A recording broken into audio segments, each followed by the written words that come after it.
You grew up watching Jackie Chan risk his life on rooftops, Arnold flex his way through Terminator, and Stallone bleed for Rocky. But time has caught up with all of them, and their faces tell a story you haven't seen on screen. Bruce Willis, today. The announcement came on the 30th of March, 2022. Bruce Willis's family released a statement confirming he was stepping away from acting. The reason was aphasia, a disorder that damages the brain's ability to process language.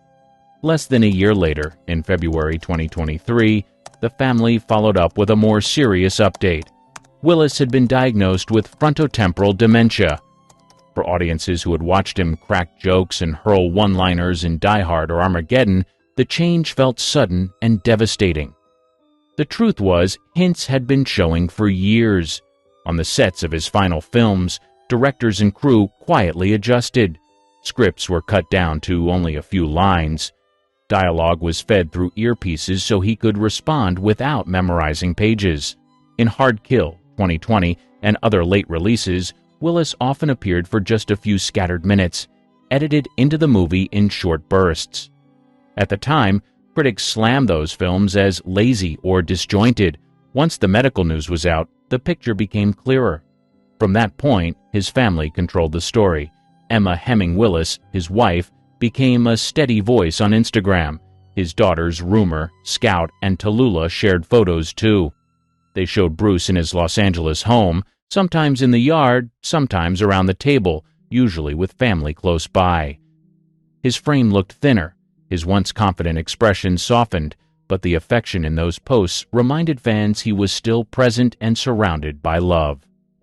Emma spoke openly about the realities of dementia care, urging the public to learn more about the condition and support others facing it. Public outings became rare. In 2023, paparazzi captured him walking in L.A., wearing a baseball cap and casual jacket. Fans who saw the photos commented on how unrecognizable he looked compared to the smooth, smirking action star of The Fifth Element or Pulp Fiction. Yet those same comment sections quickly filled with tributes, with people sharing their favorite movie memories, calling him a legend, and offering support to his family. Jean-Claude Van Damme's shift. In the late 1980s, Jean-Claude Van Damme was everywhere. Bloodsport, 1988, and Kickboxer, 1989, turned him into an international star, known for high kicks and his trademark splits. Studios billed him as the Muscles from Brussels, and by the early 92nd, he was headlining hits like Universal Soldier and Time Cop. His lean build and sharp features became his brand. That image didn't last untouched. Fame mixed with heavy partying, and by the mid-1990s, Van Damme admitted to using cocaine daily. In 1996, he checked into rehab but relapsed soon after. The addiction, along with bipolar disorder, something he spoke about years later, took a toll on both his career and appearance. The once perfectly sculpted action figure looked drawn, tired, and thinner in public sightings during that period. A turnaround began in the 2002. Van Damme leaned into smaller projects, often filmed in Europe. In interviews, he opened up about mental health struggles and the toll of excess. His 2008 comeback in JCVD, a self-referential crime drama, shocked critics with its raw honesty. He looked older, his face weathered, but the performance reminded audiences that he still had presence. That film marked the moment people began seeing not just a fighter, but an actor grappling with age and reality. Fans who follow him today notice the contrast even more. Recent photos show a slimmer frame, grayer hair, and lines that weren't there during his prime. Instead of martial arts showcases, his public appearances now lean toward promotional events or nostalgic cameos.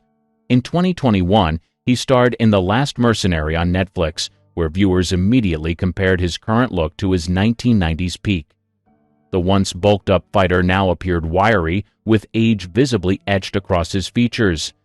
Despite the changes, Van Damme embraces his image. His social media often shows him dancing, joking, or stretching, still flexible, still playful. Steven Seagal's decline. When he hit theaters with Above the Law in 1988, He looked unstoppable, tall, slim, and with slick black hair. He brought real Aikido training to Hollywood. Through the early 92nd, films like Hard to Kill and Under Siege cemented him as a new kind of action star, cold, fast, and lethal. At his peak, Seagal moved with surprising speed for a man over 6 feet tall.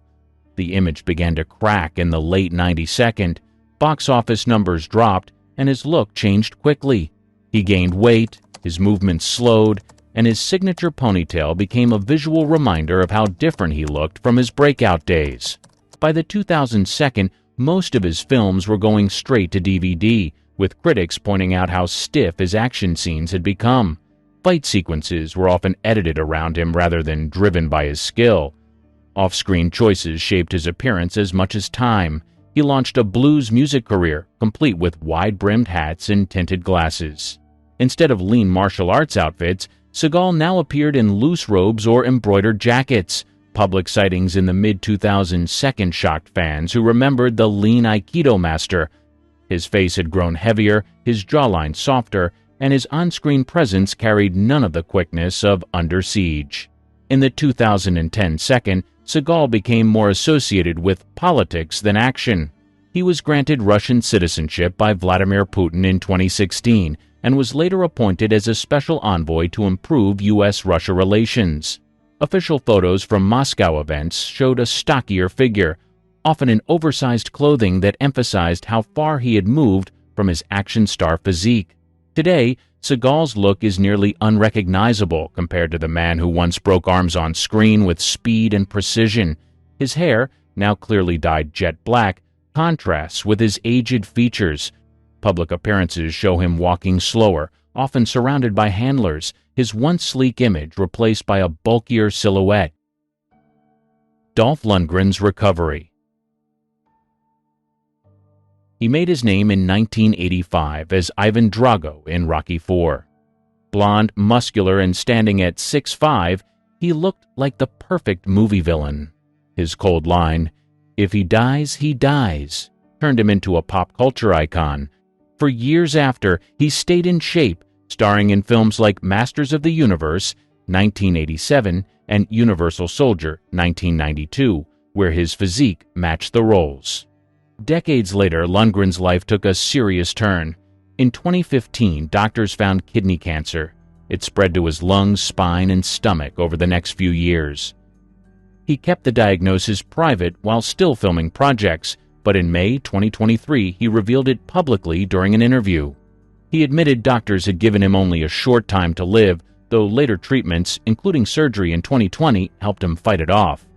That revelation stunned fans, especially those who still pictured him as the unstoppable Drago. The illness reshaped his look.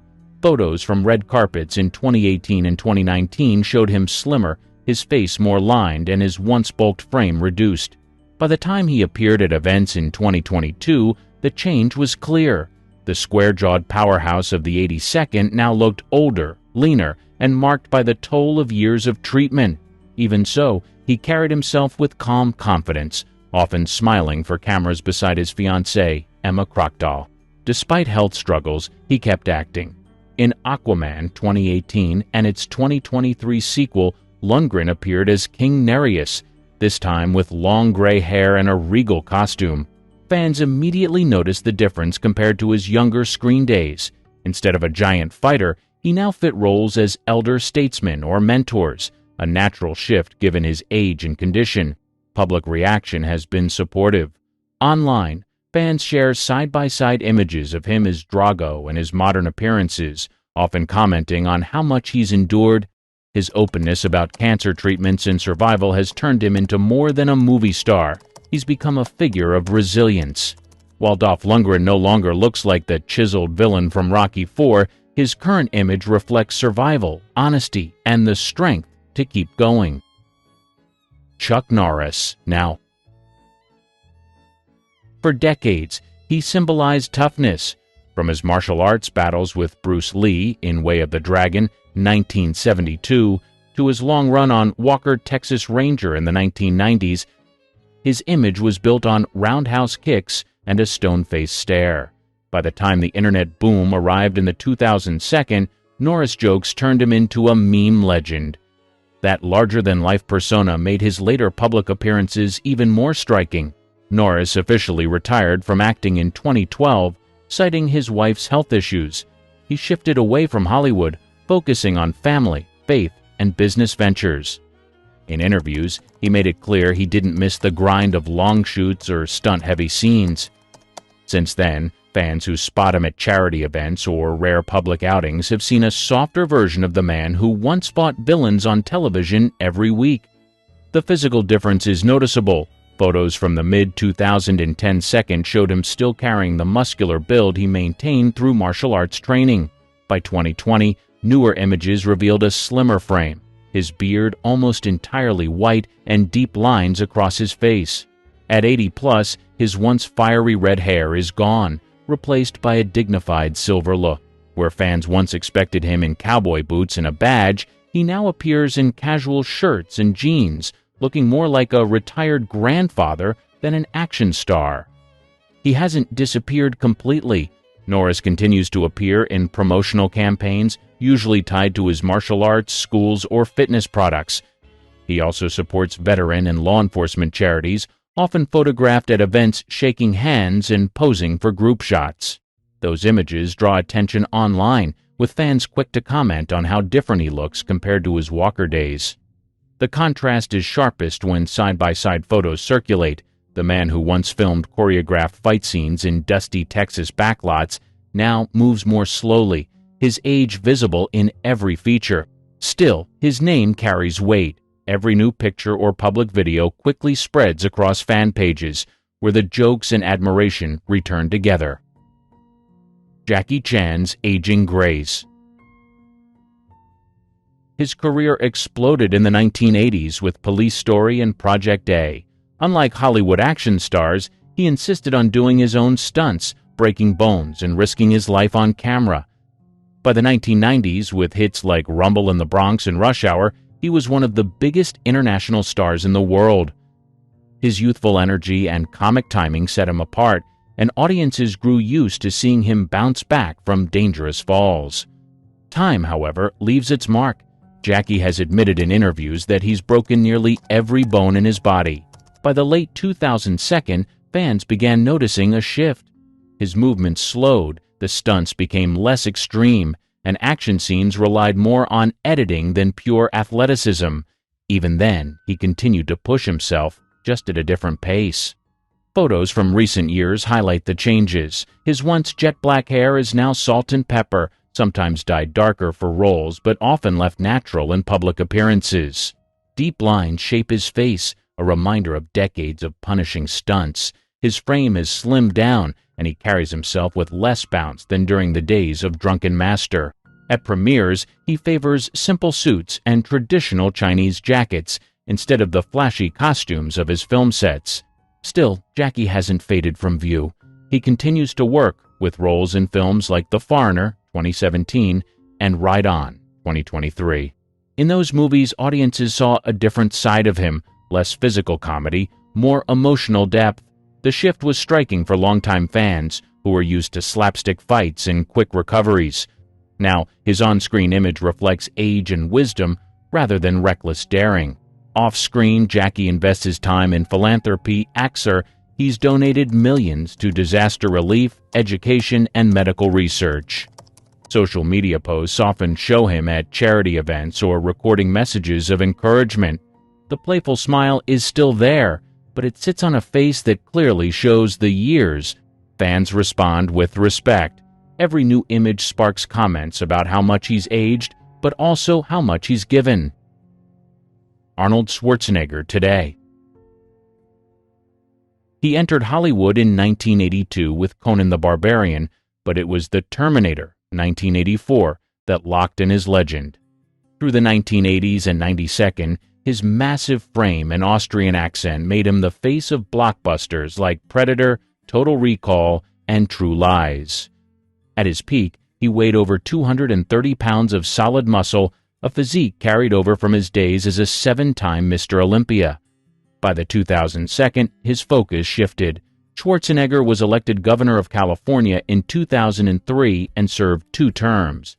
Public appearances during that period showed him in suits, his build noticeably smaller than in his bodybuilding prime, but still strong. He admitted that intense workouts had slowed, though fitness remained part of his daily routine. Health issues later reshaped his image further. In 1997, he underwent open-heart surgery to replace a faulty valve. More surgeries followed in 2018 and 2020, with another procedure in 2023 to repair his pacemaker. He spoke about these operations openly, telling fans he still trained daily but couldn't push his body like he once did. Paparazzi shots of him leaving gyms in Los Angeles or cycling with friends show a leaner Arnold, his arms and shoulders still defined but far smaller than the Terminator years. Recent appearances confirm the shift. In 2023, his Netflix docuseries Arnold combined footage from his bodybuilding, film, and political life with new interviews. Viewers saw him seated in relaxed clothes, gray hair visible, his once thick jawline now softer. At 76, he looked every bit his age, yet still confident and animated when telling stories. His Instagram posts, often featuring his pet donkey and pony wandering his home, show him in a more approachable light, far removed from the cold machine image of the 1980s. Fans react with a mix of nostalgia and respect. Side-by-side comparisons of his bodybuilding shots and modern-day images flood social media whenever he posts. While some comment on how much smaller he looks now, most highlight his resilience. Still biking, still training, still active after multiple surgeries. Sylvester Stallone's changes. At 30 years old, he looked lean, hungry, and believable as the underdog boxer. That role, followed by First Blood in 1982, locked him in as one of Hollywood's toughest leading men. Through the 1980s, his body became part of the brand, bulging muscles in Rocky III, shredded definition in Rambo, First Blood Part 2. Every film poster highlighted his physicality. By the 1990s, Stallone's look evolved. Demolition Man, 1993, and Judge Dredd, 1995, showed him bulkier, with critics pointing out he had moved past the scrappy boxer image into comic book proportions. At the same time, rumors of plastic surgery and cosmetic work began circulating, sparked by his increasingly smooth features. Stallone never shied away from admitting he wanted to stay competitive in an industry built on youth. The 2002 brought another shift. Stallone returned to his most famous roles with Rocky Balboa 2006 and Rambo 2008. Audiences noticed the difference immediately. His face looked tighter, his jawline altered, and his body, though still muscular, carried more bulk than definition. Interviews from the time revealed he was still training obsessively, but age was starting to show. In the 2010 second, the Expendables franchise pushed Stallone back into the spotlight. Promotional photos from the red carpets highlighted his changed appearance. Fans debated online whether it was surgery, aging, or both, pointing to his high cheekbones and pulled-back expressions. Stallone often dismissed the criticism, saying he wanted to keep working as long as possible. Recent years confirm the ongoing transformation. In Tulsa King 2022, his television debut, Stallone looked slimmer than in his Rambo comeback but heavily lined. His voice had grown raspier and his movements slower, reflecting both age and years of physical punishment. Stallone is still active, often photographed with his daughters at public events or on Instagram, where he shares family moments. He no longer resembles the shredded fighter who ran up the steps in Philadelphia, but his presence remains commanding. Wesley Snipes after prison. Films like Passenger 5-7 1992 and Demolition Man 1993 made him a top action draw, but it was Blade in 1998 that cemented his legacy. Wearing black leather and dark sunglasses, he looked untouchable, a lean, muscular figure who moved with precision. For years, his image was tied to that vampire-hunting anti-hero. Behind the scenes, trouble built. In 2006, Snipes was indicted for failing to file federal income tax returns. After a long trial and appeals, he was sentenced in 2008 to 3 years in federal prison. He reported to McKean Federal Prison in December 2010 and served until 2013. Courtroom footage and prison mugshots presented a very different picture from the Blade Star audience's new, thinner, subdued, and far from the Hollywood spotlight. When he was released in April 2013, the physical difference was obvious. Public photos showed him leaner, with a noticeably aged face. His once jet black hair now carried streaks of gray, and his trademark sharp jawline looked softer. Fans who remembered the late 90-second action star were surprised at how much his time away had changed him. Snipes tried to re-establish his career. In 2014, he joined The Expendables 3. On the red carpet, photographers captured the contrast between him and his castmates. While still fit, he no longer had the same size or intensity as in his Blade years. Online comparisons quickly circulated, showing the muscular figure from 1998 next to the slimmer, older man of 2014. Since then, his look has continued to evolve. At events in the late 2010 second and 2020 second, Snipes often appeared in stylish suits, with glasses and trimmed facial hair. His frame is lean, his face marked by age, and his once intimidating aura replaced with a calmer, more reflective presence. In Eddie Murphy's Coming to America, 2021, audiences saw a playful version of him, still charismatic, but visibly older. Fans often comment on the difference whenever new photos surface. The muscular Blade image remains iconic, but the current Snipes shows the toll of prison, aging, and time away from leading roles. Mel Gibson's transformation. He rose to fame in the late 1970s with Mad Max. By the time Lethal Weapon hit theaters in 1987, he had become one of Hollywood's biggest action stars. His image then was unmistakable, youthful, rugged, and lean, with a head of thick hair and an easy grin. In the 1990s, Braveheart added to that reputation, showing him as both actor and director, still at the top of his physical prime. The 2002 shifted his public image in every way. After a 2006 arrest for drunk driving and an anti-Semitic outburst, Gibson's career stalled. During that period, paparazzi photos revealed a man looking rougher, with unkempt hair and a heavier build. The polished star of Lethal Weapon no longer matched the man being photographed outside Los Angeles restaurants or in court appearances. Fans who remembered the confident movie hero were shocked by how different he looked. As years passed, the transformation continued. By the mid-2010 second, Gibson re-emerged in Hollywood with Hacksaw Ridge 2016, a film he directed to critical acclaim. On red carpets, his appearance drew almost as much attention as the movie itself. His once dark hair had turned gray, his beard had grown long and white, and his figure was fuller. Compared to the clean-shaven star of the 1980s, the change was dramatic. Photos from film festivals and public events in the late 2010 second showed Gibson in suits that sometimes struggled to contain his broader frame. His face appeared deeply lined, with a weathered look that reflected both age and years out of the spotlight. Social media reactions were quick, with side-by-side comparisons of his Braveheart days versus the grizzled older man making rounds online. Recent appearances confirm that look. In 2022, at promotional events for On the Line, Gibson appeared with his now signature long gray beard, giving him a more reclusive, almost hermit-like image. Paparazzi shots outside Malibu also highlighted how far he had come from his action star prime. Mel Gibson no longer looks like the handsome action hero of Lethal Weapon or Mad Max. Today, his look is defined by age, a thick beard, and the stark contrast between Hollywood's past image of him and his present reality. Front pages called them geniuses one day and drunks the next. Studio bosses begged them to sober up, but the bars always won. Diana Barrymore's public collapse. She was supposed to be Hollywood royalty. The daughter of legendary actor John Barrymore, she had the looks and the name.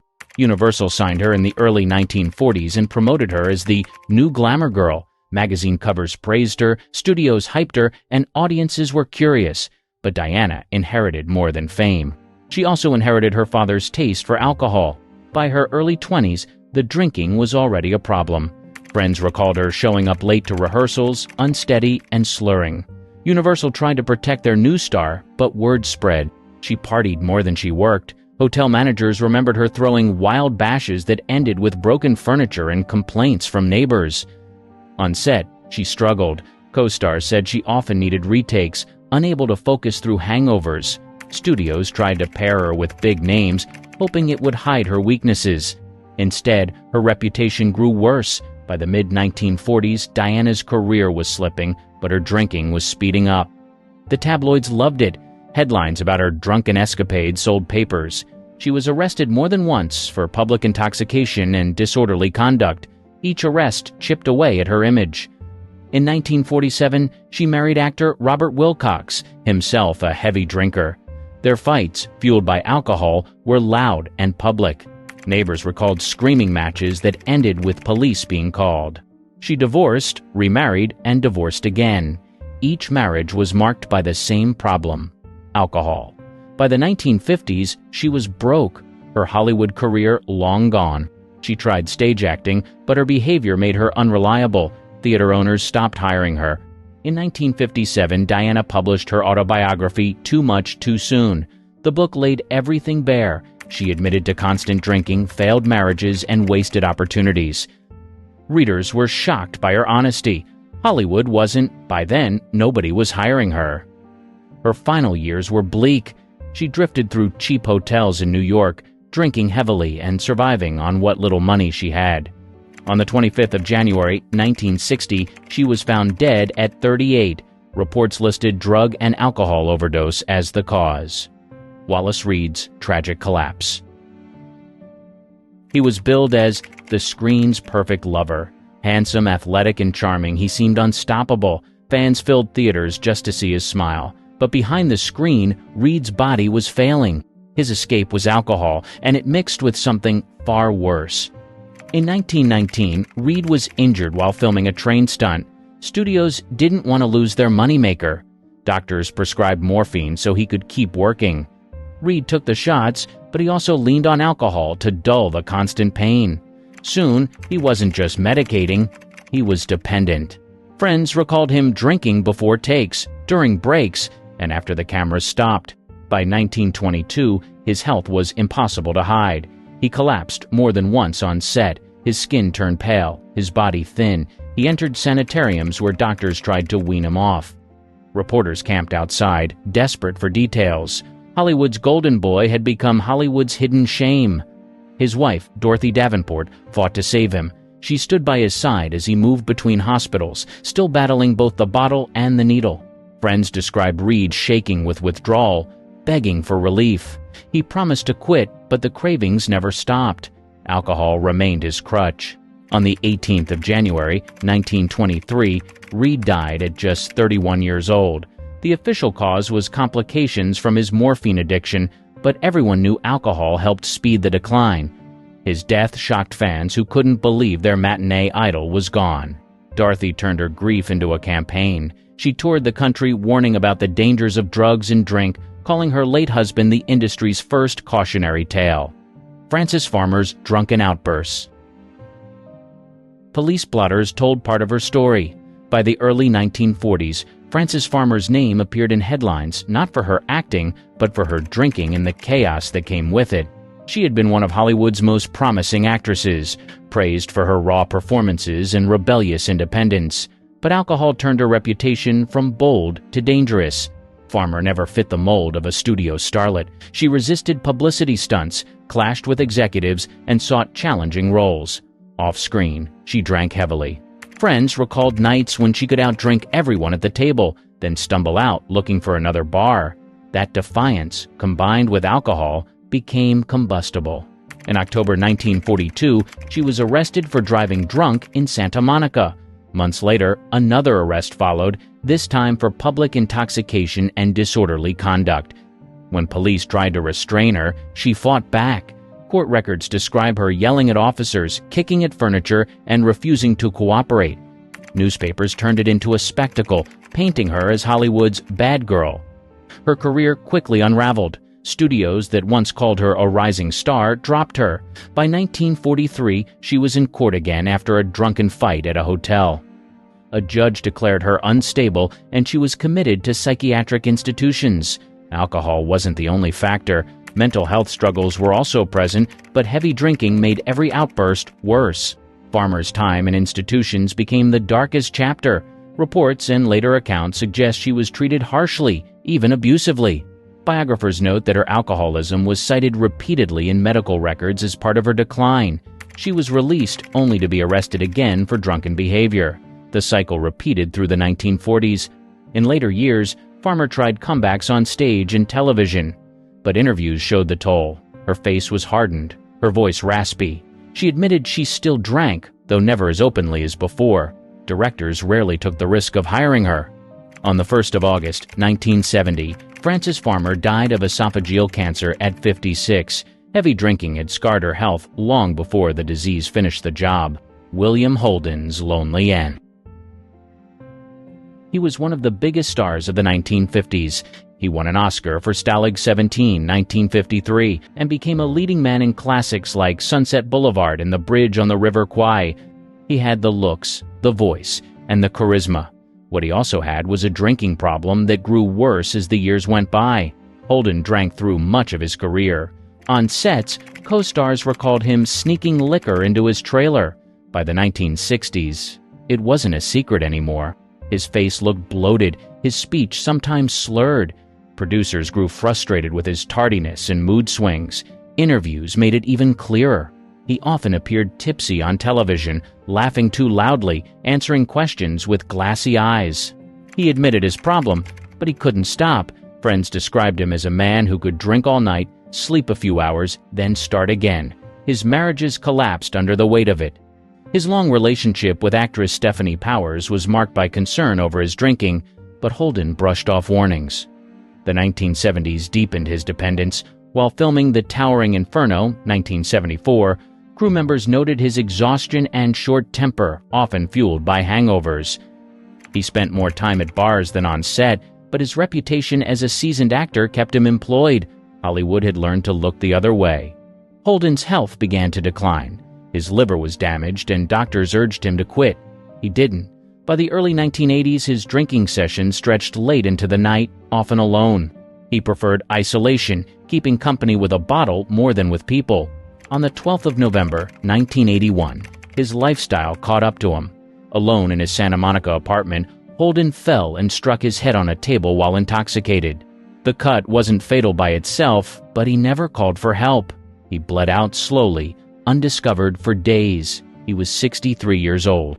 The news stunned Hollywood. A man once admired for charm and talent had died in silence, undone by alcohol and neglect. Barbara Payton's barroom ruin. The tabloids loved her downfall. By the mid-1950s, Barbara Payton's name was less about glamour and more about booze, fights, and arrests splashed across front pages.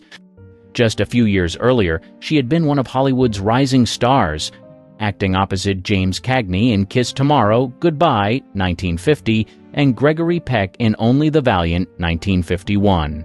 But alcohol dragged her career from red carpets to barrooms in record time. Payton came to Hollywood as a model-turned-actress with ambition. Studios saw her as a blonde bombshell who could rival Lana Turner. She had the roles, the press, and the looks. What she didn't have was control. By the early 1950s, her drinking was already a problem. Friends remembered nights when she knocked back glass after glass, only to start fights with whoever was closest. One scandal destroyed her career almost overnight. Payton left her fiancé, actor Franchot Tone, for tough guy star Tom Neal. The triangle exploded when Neal beat Tone so badly he was hospitalized. Hollywood was appalled. Payton's name was linked to violence, booze, and betrayal. Studios blacklisted her. The rest of the decade showed her spiral. Arrest reports detailed drunk driving charges, public intoxication, and brawls in cheap bars. Reporters often found her staggering in Hollywood neighborhoods, makeup smeared, clothes torn. She was photographed drunk and disheveled, her once glamorous image ruined. By the 1960s, she was broke. She published a memoir, I Am Not Ashamed, 1963, where she admitted to drinking herself into oblivion. The book was raw and shocking, but it didn't save her. She was reduced to hustling, living in rundown apartments, and drinking until she passed out. Neighbors later recalled her showing up barefoot in liquor stores, begging for credit. Police were often called when she caused scenes in public, shouting at strangers or collapsing on sidewalks. Her health collapsed with her reputation. Doctors diagnosed liver and heart damage from years of alcohol abuse. Barbara Payton died in 1967 at just 39. The cause was listed as heart and liver failure, both tied to alcohol. George C. Scott's on-set drunken fury. He was one of the most respected actors of his generation. His performance in Patton, 1970, earned him an Academy Award, which he famously refused. He was tough, uncompromising, and brilliant. He was also a heavy drinker whose behavior on set could be explosive. Scott's relationship with alcohol stretched back to his early career. By the 1960s, colleagues knew his temper was linked to drinking. He would show up to rehearsals already intoxicated. Directors tried to rein him in, but his talent kept him in demand. He could deliver lines with authority even after a long night at the bar. Still, the drinking was obvious. Crew members recalled him arriving on set with shaking hands and bloodshot eyes. His mood could flip without warning. One moment he was charming, the next he was in a rage. Producers learned to expect arguments, walkouts, and sometimes days of lost shooting because Scott was too drunk to continue. His reputation only grew after Patton. Offers poured in, but so did stories about his binges. During filming of The Hospital, 1971, he reportedly vanished on drinking sprees, forcing delays. Co-stars braced themselves for confrontations when he returned hungover and irritable. Many admired his raw skill, but dreaded working with him. Scott's marriages also showed the toll. His stormy relationship with actress Colleen Dewhurst was marked by fights fueled by alcohol. Friends remembered broken furniture and late-night shouting matches. He admitted later that his drinking poisoned his family life. Through the 1970s and 1980s, the cycle continued. Scott worked steadily, but every project carried risk. Some directors refused to hire him. Others built shooting schedules around his unpredictable habits. On good days, he delivered unforgettable performances. On bad days, he sabotaged his own work with drunken outbursts. Even in later life, the problem didn't disappear. He continued drinking heavily while his health declined. Doctors warned him repeatedly about his liver and heart. He ignored them. By the 1990s, his career had slowed and his body showed years of damage. George C. Scott died in 1999 at age 71. Official cause, an abdominal aortic aneurysm, but decades of drinking had left him frail and weakened. Margaux Hemingway's fatal struggles. The Hemingway name carried weight. Ernest Hemingway was a Nobel Prize-winning author, but the family also carried a long shadow of addiction and mental illness. His granddaughter, Margaux Hemingway, was supposed to represent a fresh start. Instead, alcohol and depression cut her career short and tied her to the family curse. Margaux became one of the most famous models of the 1970s. Her face appeared on magazine covers around the world.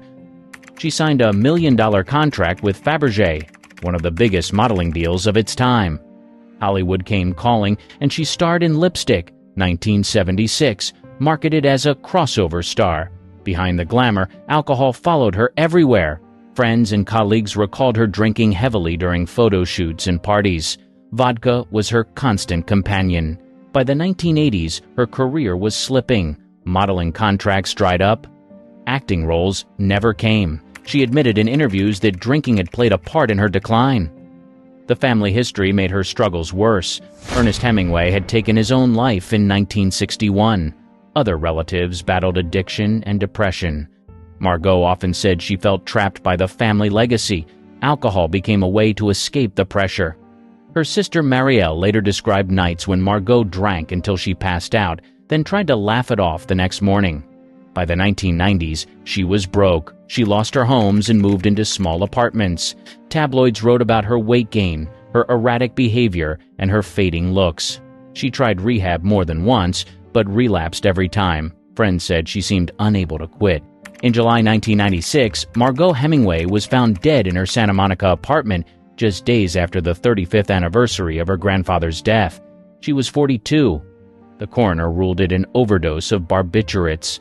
Alcohol had been part of the struggle that led her there.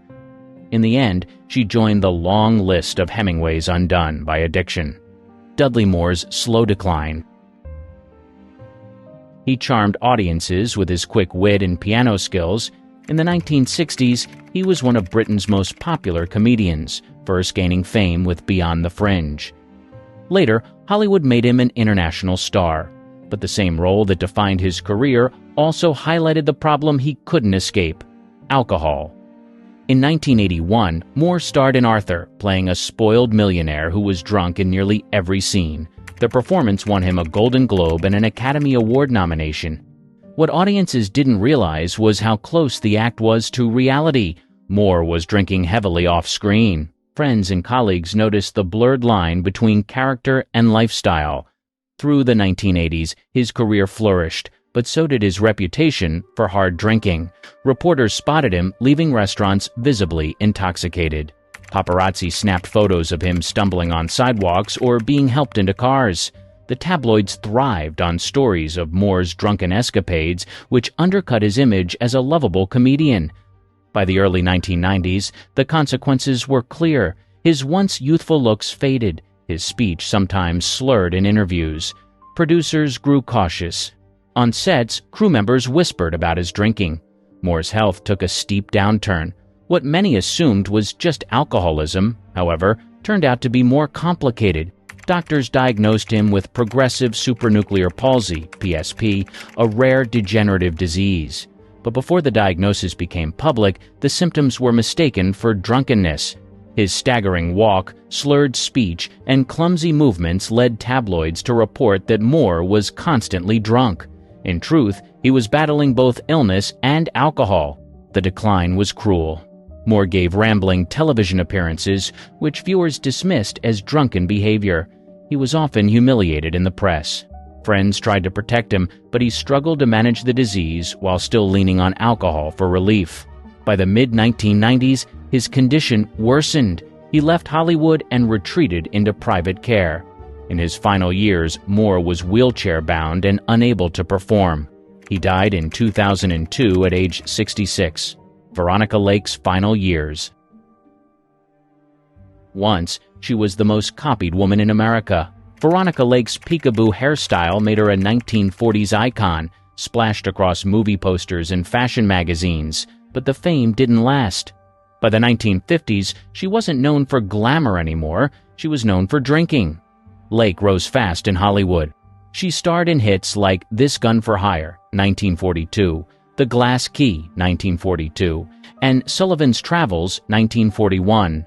Audiences adored her. Studios promoted her as sultry, mysterious, and untouchable. Off-camera, though, her reputation was rocky. She clashed with directors, fought with co-stars, and drank heavily. Word spread that she was unreliable, and alcohol was at the center of it.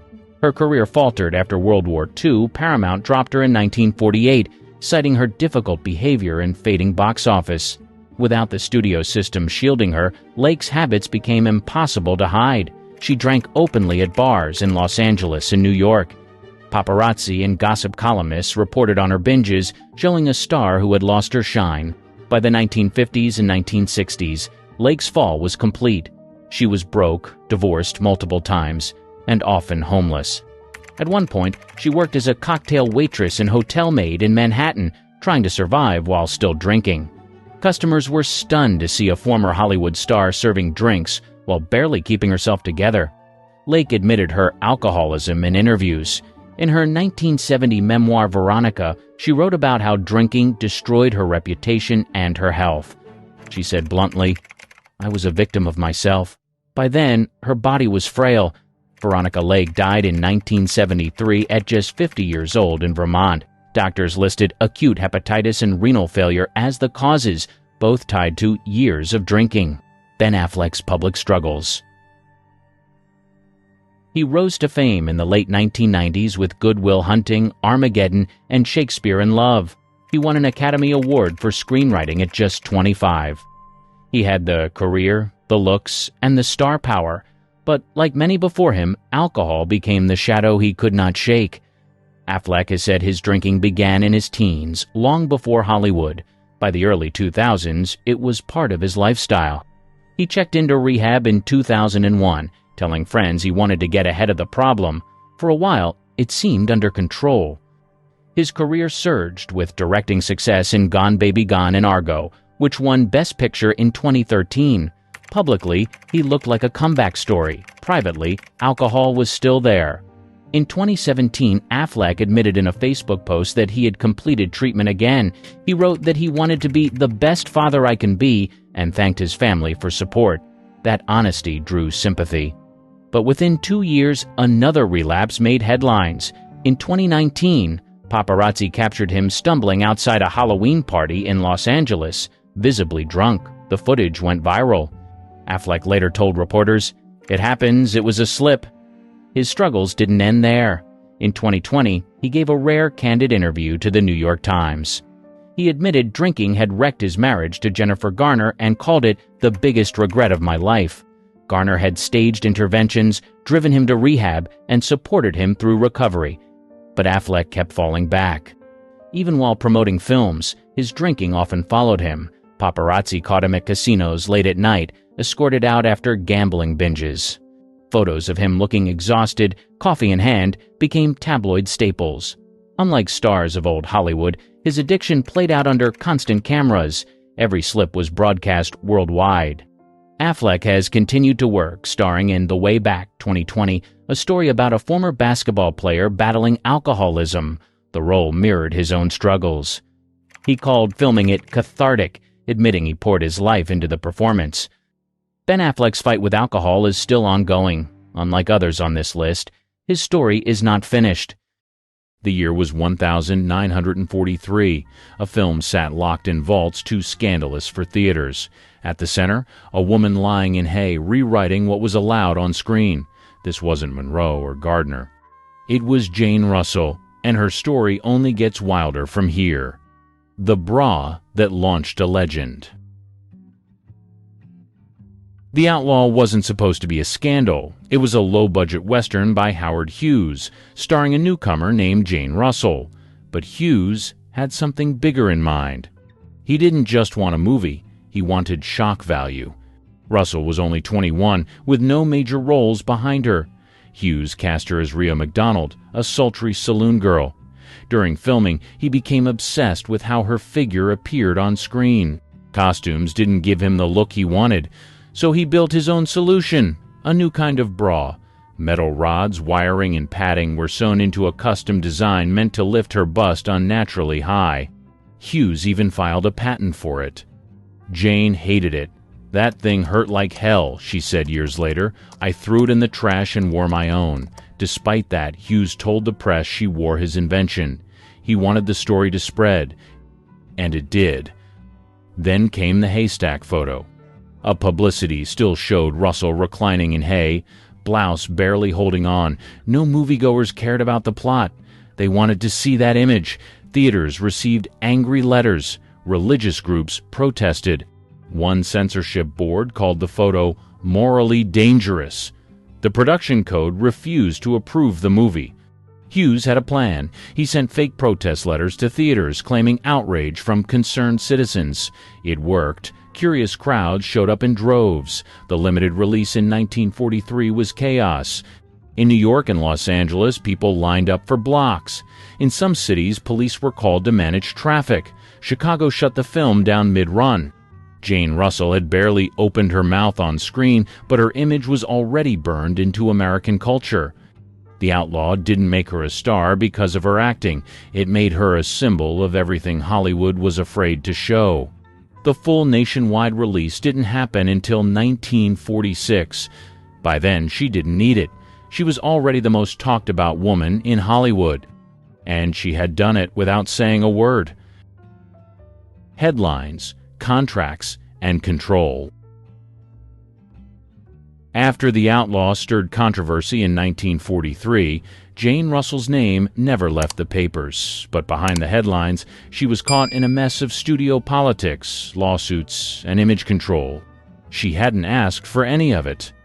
Howard Hughes had her locked under an exclusive contract. That meant no other studio could touch her, and she couldn't choose her roles. She later said, "I was stuck doing whatever he wanted. I couldn't even accept better parts." For years, Hughes refused to loan her out, even when major studios begged.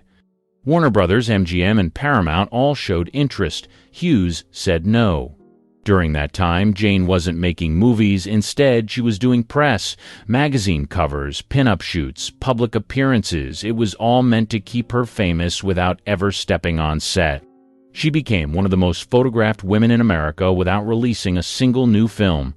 Then came the court battles. Film censors still tried to block the outlaw from playing nationwide. Hughes fought back with everything he had: lawyers, appeals, even threats to pull his other films from theaters. Jane stayed quiet in public, but admitted later she hated the circus. "I wanted to act, not pose for ads." In 1946, the film finally got wide release. It made millions. Critics weren't kind. Most called the acting wooden and the story dull. But it didn't matter. People came to see her. Hughes had turned Jane into a brand, not an actress. Finally, in 1947, Jane got a new project, Young Widow. It was her first non-Hughes production. The script had depth, and she was eager to prove she could act. But the damage had been done. Audiences still saw her as the Hey Girl. Reviews were mixed. Some praised her presence. Others said she was stiff. She later admitted she was still learning.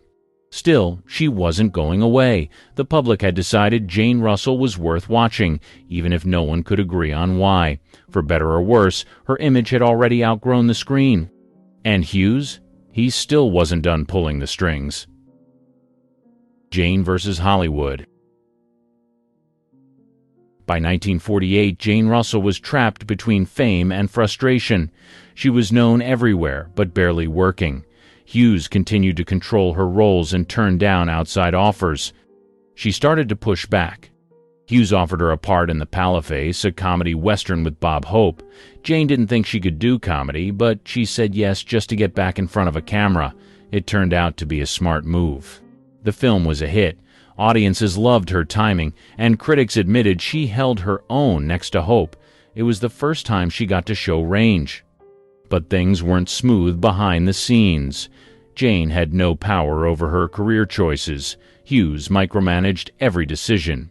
He approved costumes, scripts, even haircuts. Jane called him obsessed with control. She began quietly asking her lawyers for a way out of the contract. Meanwhile, gossip columns tracked her every move. She was photographed constantly but rarely quoted. Journalists described her as cool, hard to read, and aloof. In truth, she was tired of being treated like a mannequin. Her public image was sex symbol. In private, she was religious, blunt, and preferred quiet. In 1949, she shot The Big Steal with Robert Mitchum. The production was rushed because Mitchum had just been arrested for marijuana possession. The studio needed good press fast. Jane agreed to the project on short notice. It was a basic crime story, but again, she handled it well. Mitchum later said, "Jane was tougher than anyone gave her credit for." She wanted more like that, less glamour, more grit. But Hughes still had her locked down. In 1950, she publicly clashed with studio heads over the roles she was being offered. She turned down several scripts and refused to pose for certain publicity shots. That made her difficult in Hollywood terms. Jane wasn't playing along anymore. She wanted to act, not sell. And slowly, people were starting to listen. The pinup girl had found her voice, and she was just getting warmed up. Diamonds, Blondes, and a Stolen Show. In 1953, Jane Russell landed what should have been a supporting role. Instead, she nearly stole the film. The movie? Gentlemen Prefer Blondes. Her co-star? Marilyn Monroe. Monroe played the sweet, flirty Lorelei. Jane played Dorothy, the sharp brunette who called the shots. On paper, Marilyn was the lead, but on screen, Jane dominated scene after scene. Her timing was cleaner, her delivery was drier, her attitude, unshakable. Most people don't know this. Jane didn't want to do it at first. She thought the musical numbers were silly, but the studio pushed her in, and once filming started, she didn't hold back. She handled her own vocals, danced in heels, and rewrote parts of her dialogue. Monroe had more screen time, but Jane had more control. Crew members said Russell often calmed Marilyn down between takes. She reportedly helped block scenes and guided Monroe through complex shots. Then came the premiere drama. Here's the rumor. Monroe refused to attend the Blonde's premiere in Hollywood, so Jane showed up alone and played both roles on the red carpet. She even signed Monroe's name for fans. Reporters called her a total pro and said she carried the night without breaking a sweat. The movie became a global hit. Jane's performance was praised for being grounded and funny, while Marilyn got the attention for her beauty. But behind the scenes, even executives said Jane held the film together. She never bragged about it. In interviews, she gave Monroe credit and avoided drama. But those who worked on the film knew the truth. Jane was the adult in the room. She showed up on time, knew her lines, and never cracked under pressure. That role cemented her as more than a body or a photo. She could act, she could command, and she could outshine a legend without even trying. Hollywood had underestimated her again, but this time everyone saw what she could really do, and Jane didn't need hay or headlines to prove it. The Hollywood Bowl baptism. In 1954, Jane Russell shocked fans again, but this time it had nothing to do with movies or costumes. She stepped into the waters of the Hollywood Bowl in front of thousands and got baptized. It wasn't a publicity stunt.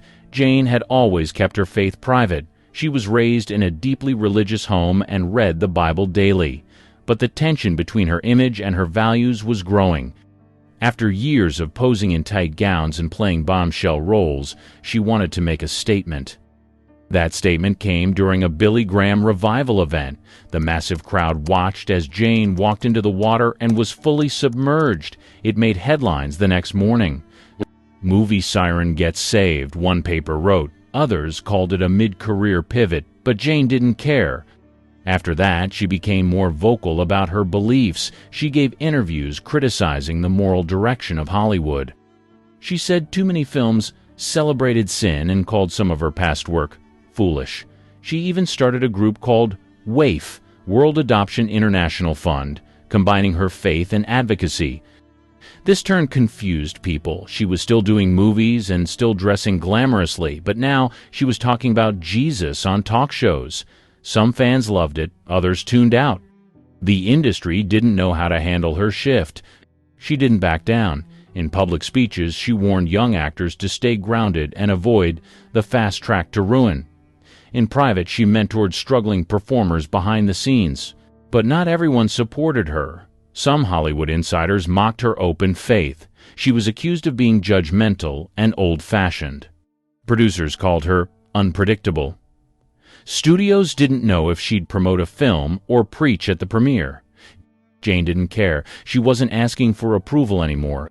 The woman once labeled too hot for theaters was now talking about redemption and doing it on her own terms. And while the cameras rolled on others, Jane rewrote her own script in real life. Fight with the church. After several miscarriages, she decided to adopt, but adoption in the 1950s wasn't simple, especially across borders. Her first adopted son, Tommy, came from Ireland. The process took over a year. Jane grew frustrated with red tape and church politics. She believed too many kids were stuck in orphanages while paperwork dragged on. In interviews, she called the system heartless and said it cared more about rules than children. So she took matters into her own hands. In one case, she flew overseas, met with the child's caretakers, and returned with the baby before full approval. She claimed it was legal under emergency conditions. Authorities disagreed. The press labeled it baby smuggling. Jane called it saving a life. That incident pushed her to create WAIF, the World Adoption International Fund. It helped connect orphans with families worldwide. Jane used her fame to pressure lawmakers and raise money. She testified in front of Congress and worked with embassies to change regulations. But the backlash was real. Catholic leaders in Ireland accused her of undermining church-run orphanages. One priest called her reckless and self-righteous. Jane fired back, saying the church cared more about control than compassion. Despite the criticism, she expanded her work. WAIF helped place hundreds of children in homes during its peak. Jane personally reviewed applications and even helped pay travel costs for some families. She wasn't just a spokesperson, she was hands-on. This wasn't the Hollywood work people expected from a screen siren, but Jane didn't care about expectations. She said, "If I'd waited for the world's approval, I'd still be posing in hay." Her house in California became a hub for her causes. Her kids lived outside the spotlight, and she rarely talked about them publicly, but in her later interviews she called them her greatest work. The roles in film paid the bills. The work in adoption, she said, saved her soul. Russell versus feminism. In an era when women's liberation was gaining momentum, Jane took the opposite path, and she made sure everyone knew it. She called second-wave feminism a mess of angry women yelling about problems they created. In one 1,973 interview, she said, "I don't know what they're fighting for. I never had to fight for anything." That quote alone set off a storm. Talk show hosts loved booking her. She clashed with feminist guests and stood her ground, even when audiences booed. She argued that women already had power but were wasting it on resentment. "I've worked with men my whole life," she said. "I never needed to burn my bra to get respect." Her words drew backlash. Gloria Steinem's supporters called her outdated. Some women's groups urged sponsors to drop her from endorsements. But Russell didn't flinch.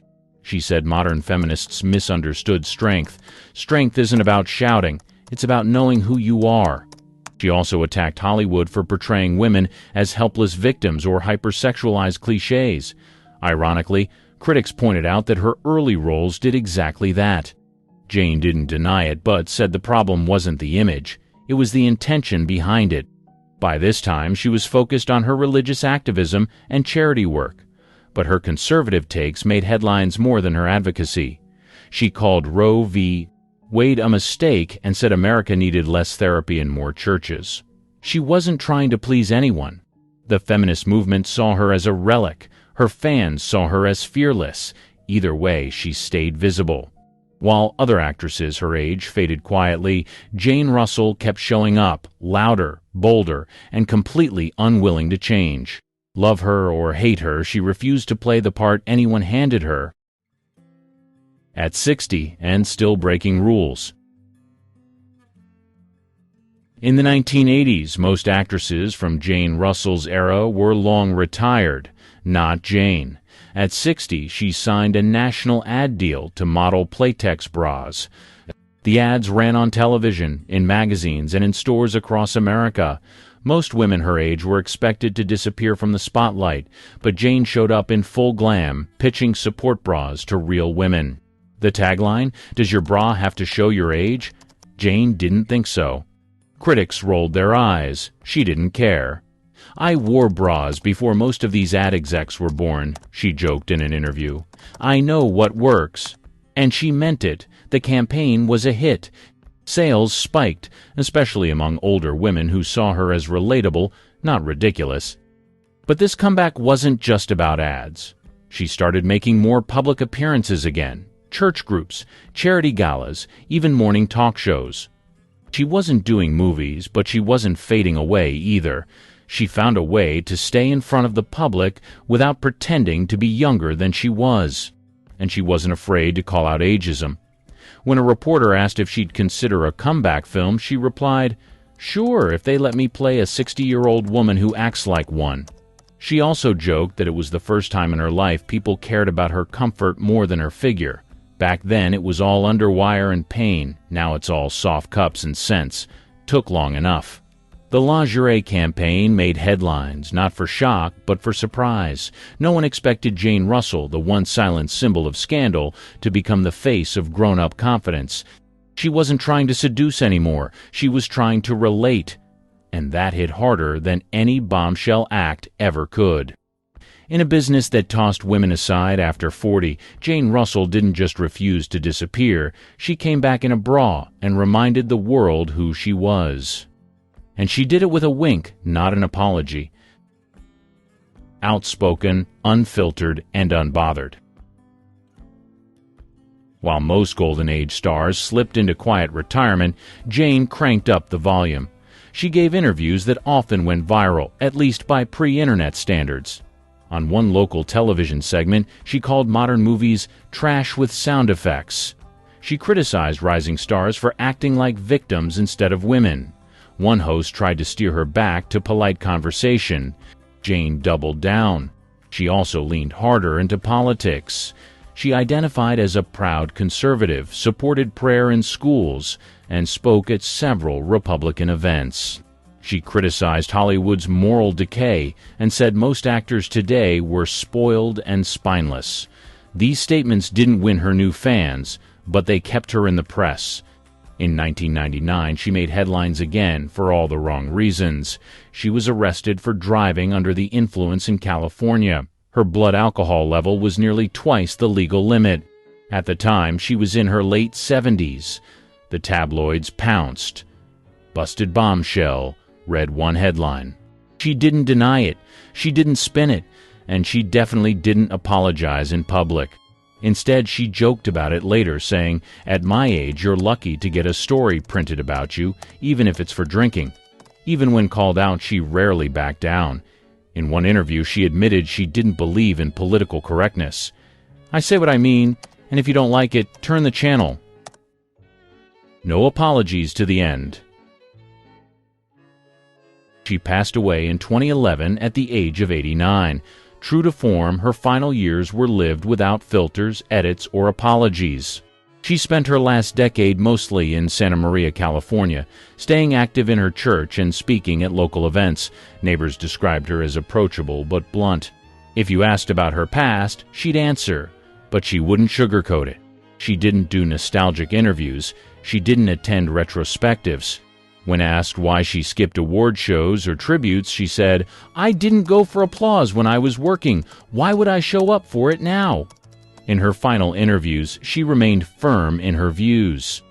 She still rejected modern feminism, still criticized Hollywood's direction, and still defended her early work, even the parts people once called scandalous. "I gave the public what they wanted," she said, "and I did it on my own terms." She also spoke about faith until the end. Church was her real stage, and she liked it that way. She called it the only place that never asked me to be something else. When news of her death broke, the headlines were predictable.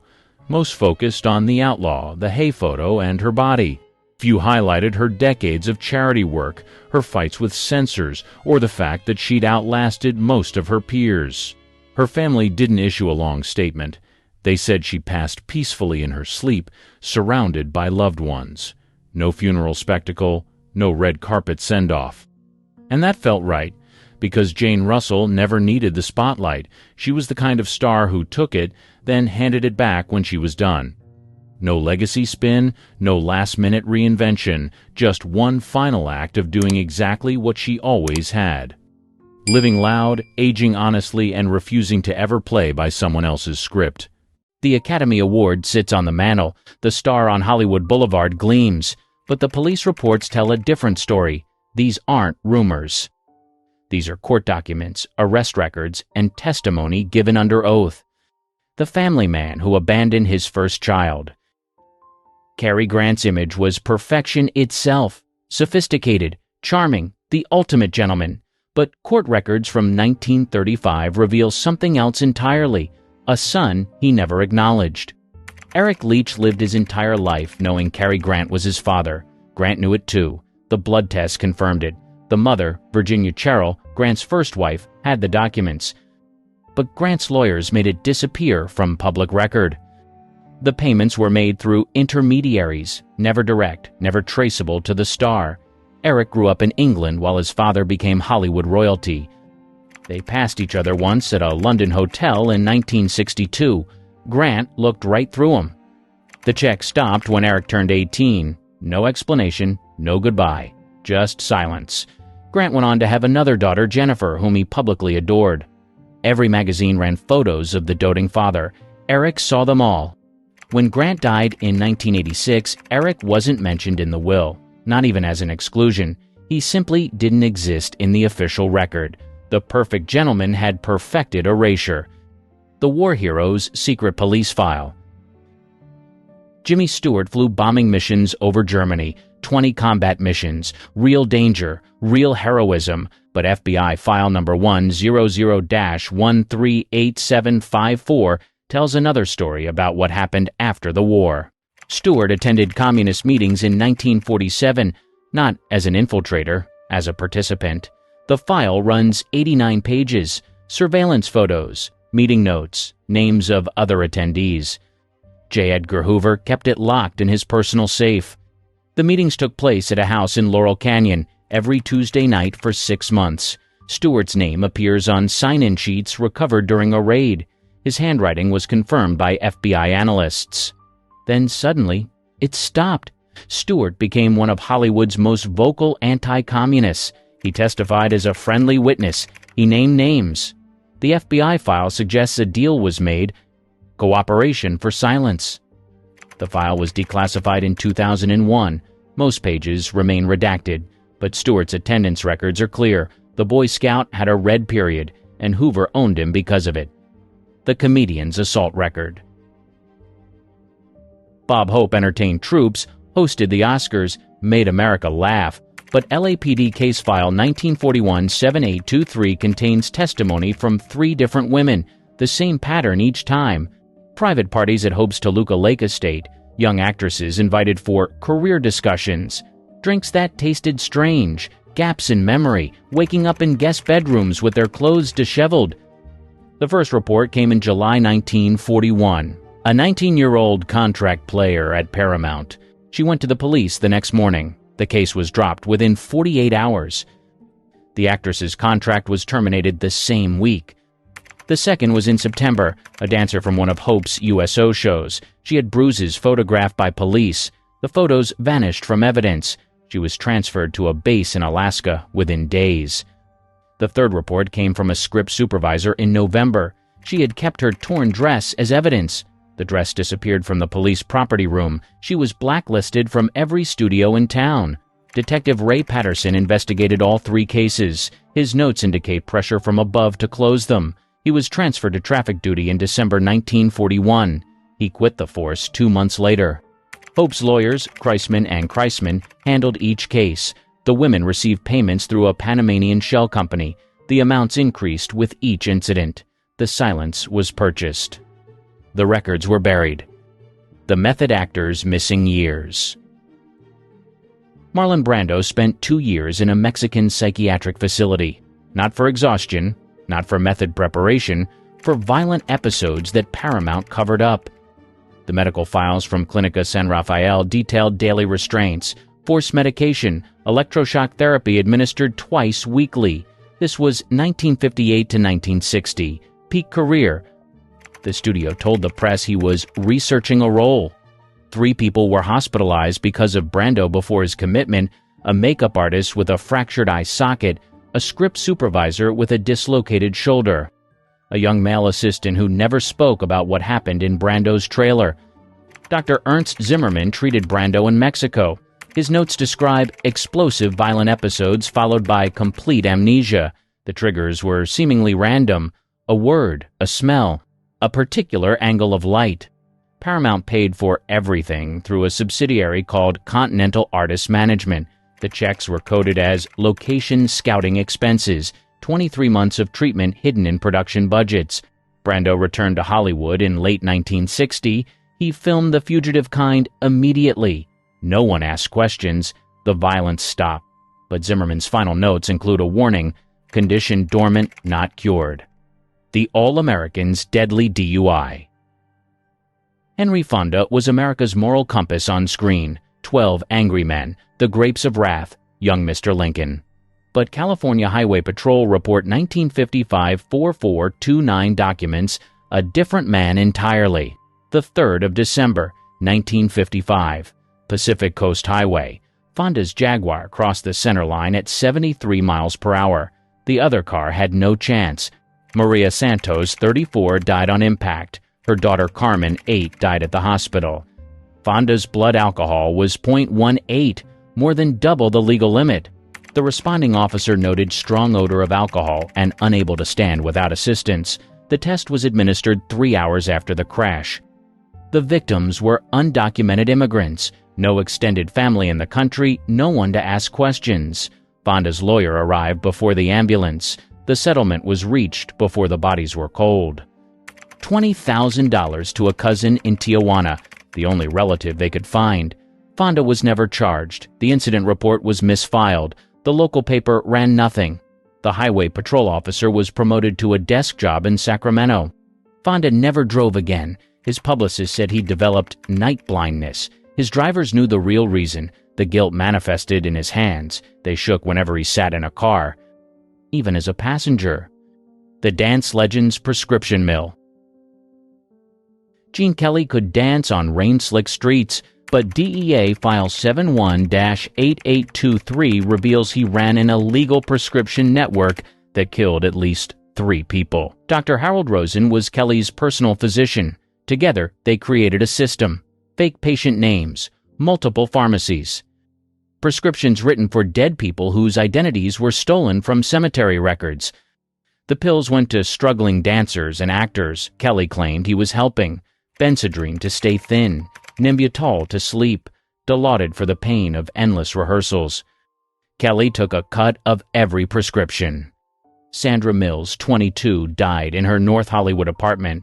Kelly had introduced her to Rosen. She had 47 prescriptions in 6 different names. The autopsy found 4 times the lethal dose of barbiturates. Tommy Chen, 19, collapsed during a dance audition at MGM. His heart exploded from amphetamine overdose. He'd been getting pills through Kelly's network for 8 months. Kelly was one of the audition judges. He didn't call for help for 12 minutes. Margaret Walsh, 31, drove her car into a telephone pole at 15 miles per hour. She was so sedated she didn't brake. She'd filled a prescription that morning. The name on the bottle belonged to a woman who died in 1943. The DEA investigation lasted 2 years. They had warehouses of evidence, prescription pads, pharmacy records, testimony from 12 witnesses. Then it all stopped. The case was transferred to an office that didn't exist. The files were marked resolved with no resolution listed. Kelly kept dancing. Rosen kept prescribing. The bodies were buried with their fake prescription bottles. The Gentle Giant's child support scheme. John Wayne paid child support to 14 different women. Not because he had 14 children, because it was cheaper than what they really had on him. Court records from Los Angeles, Phoenix, and Mexico City show the same pattern. Monthly payments of $500 to $2,000. All annotated as child support in his accountant's ledgers. But half these women had no children. Patricia Marlowe received checks for 18 years. She was a script supervisor at Republic Pictures. She never had children. She had photographs from Wayne's hotel room. Pictures that showed what the cowboy did when the cameras stopped rolling. Susan Chen got payments from 1952 to 1967. She worked craft services. No kids, but she had recordings. Wayne's voice discussing things that would have ended his career. The tapes were part of a settlement agreement. Maria Gonzalez collected for 23 years. She was supposedly raising Wayne's son in Mexico. Investigators found no birth certificate, no school records, no boy. But Gonzalez had documents showing Wayne's real military record, the one that didn't match his public story. The payments were structured as child support to avoid scrutiny, tax deductible, legally protected, no questions asked. Wayne's business manager, Bo Roos, created the system. He called it the maintenance program. When Wayne died in 1979, the payments continued through his estate. The women had lifetime agreements. The last check was sent in 2003, 24 years after Wayne's death. The recipient was 89 years old, still collecting for a child who never existed. The Crooner's Mob Enforcement Service. Frank Sinatra's connections to organized crime are well documented, but Nevada Gaming Commission File 1963-789 reveals he didn't just know mobsters, he worked as their collector. The commission investigated Sinatra's ownership stake in the Cal Neva Lodge. They found more than financial irregularities. They found a ledger, Sinatra's handwriting, names, dates, and amounts collected. Tony Ricci owed the Chicago outfit $40,000. Sinatra visited him in Vegas. Ricci paid within 24 hours. He also spent 3 weeks in the hospital with a shattered orbital bone. The official story was a fall downstairs. Mickey Thompson had markers at the Sands, $60,000 in debt.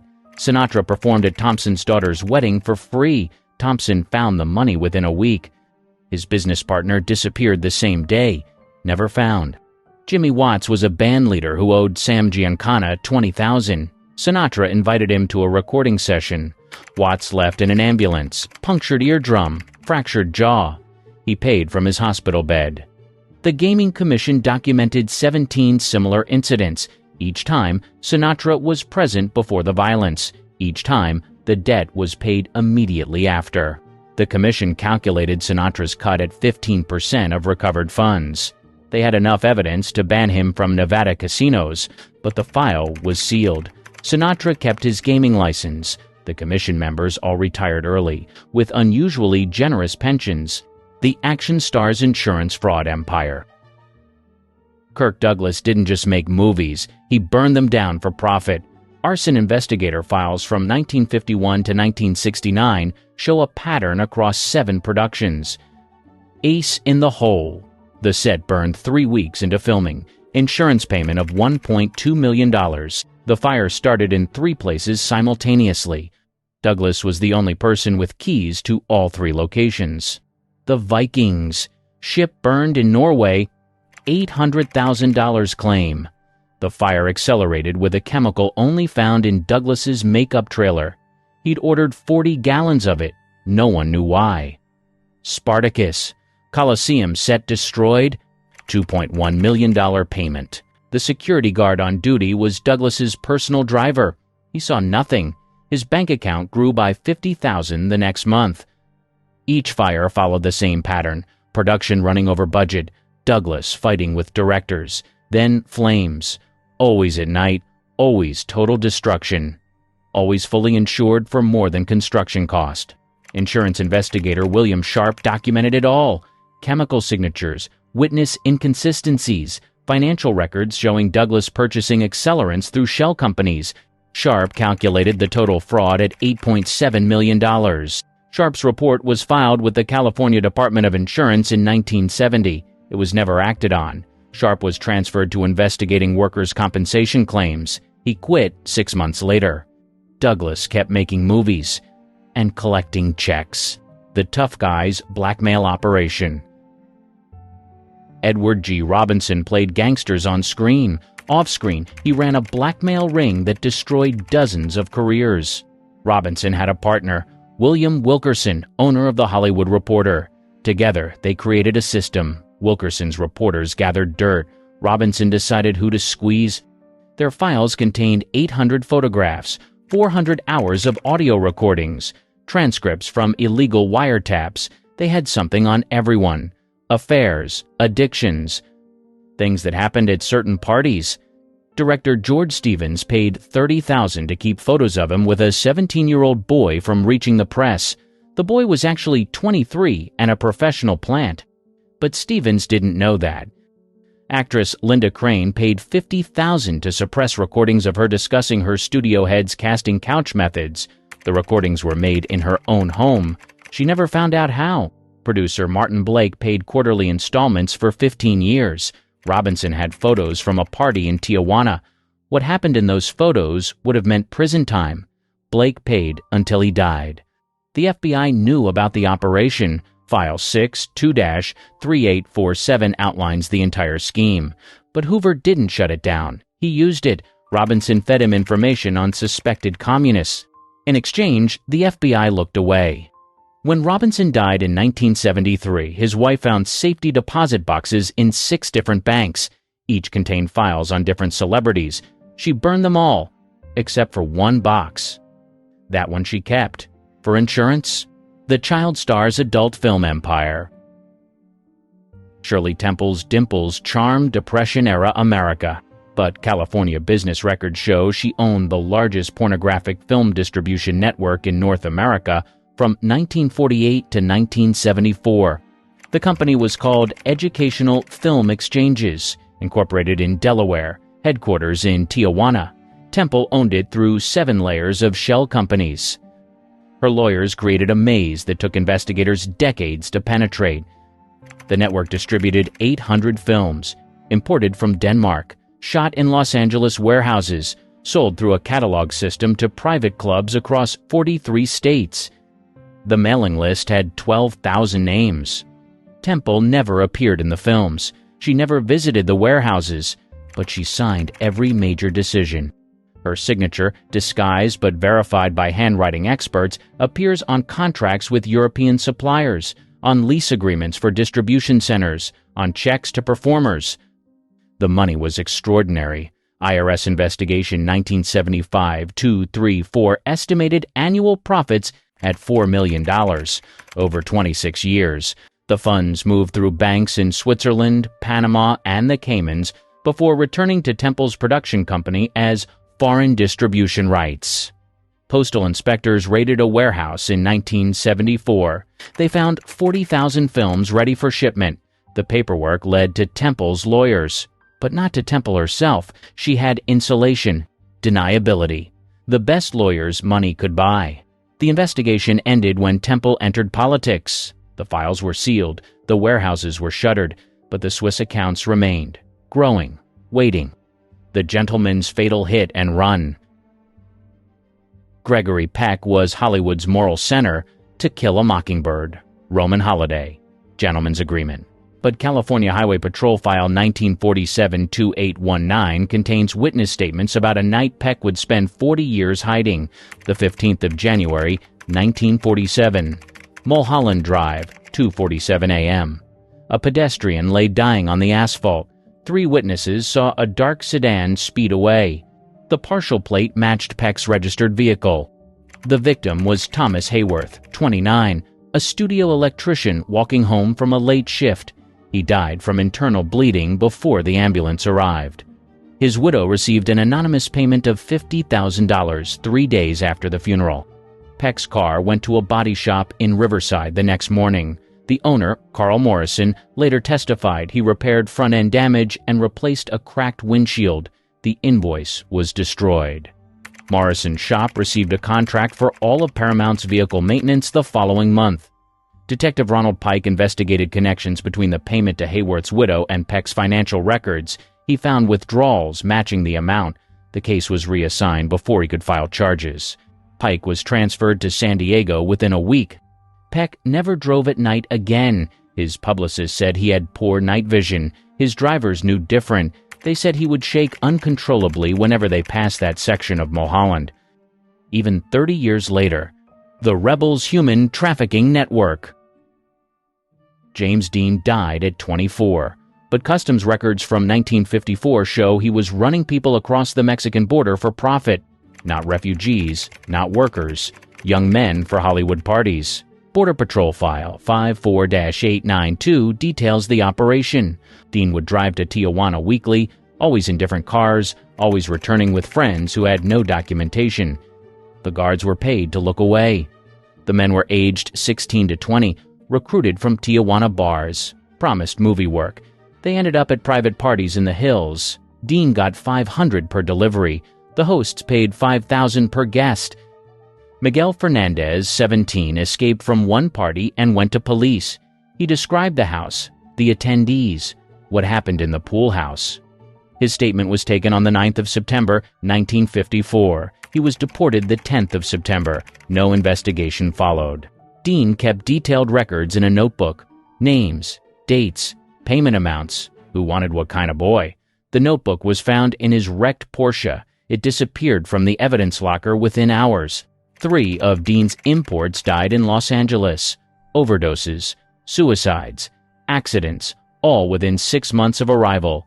None had identification. They were buried as John does. Dean attended none of the funerals.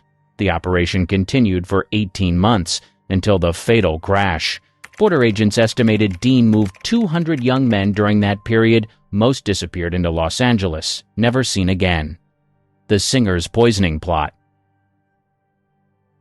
Bing Crosby's voice soothed millions, but Los Angeles Police Department case 1944-567 documents his attempt to poison his first wife, Dixie Lee, to death for her inheritance. 3 different doctors noted Dixie's mysterious illness in 1944, symptoms that didn't match any known condition: hair loss, liver damage, tremors. Blood tests showed traces of thallium, rat poison. Crosby had purchased thallium sulfate from 3 different suppliers. Small amounts, different names, but pharmacy records connected them all to his secretary's credit account. She testified he ordered her to buy pest control supplies. Dixie's tea tested positive for thallium. Her face powder contained traces. Her prescription bottles were contaminated. Someone with access to her bedroom was slowly poisoning her. A nurse, Helen Morrison, witnessed Crosby adding powder to Dixie's evening tea. She reported it to police. Her testimony is in the file. She was fired the next day. She left California within a week. Her forwarding address was a cemetery. Dixie recovered when she went to a sanitarium for 3 months. Away from home, away from Crosby, her symptoms disappeared. She returned home, and they started again. The pattern was documented by 4 physicians. The investigation ended when Dixie refused to cooperate. She wouldn't testify against her husband. The police had everything except a willing victim. The case was closed. Dixie died of ovarian cancer in 1952. Crosby remarried 3 weeks later. The leading lady's lethal injections. Katharine Hepburn was Hollywood royalty, 4 Oscars, 12 nominations. But Connecticut Medical Board File 1962-445 reveals she administered fatal doses of morphine to at least 5 people. She called it mercy. The state called it murder. The victims were friends who had terminal illnesses, but Hepburn wasn't a doctor. She had no right to decide when they died. Margaret Sullivan was first, dying of cancer in 1960. Hepburn visited her New Haven home. Sullivan died that night. The autopsy found morphine levels 3 times the prescribed dose. Hepburn had signed the visitor log 2 hours before death. Charles Boyer's wife, Pat, was next.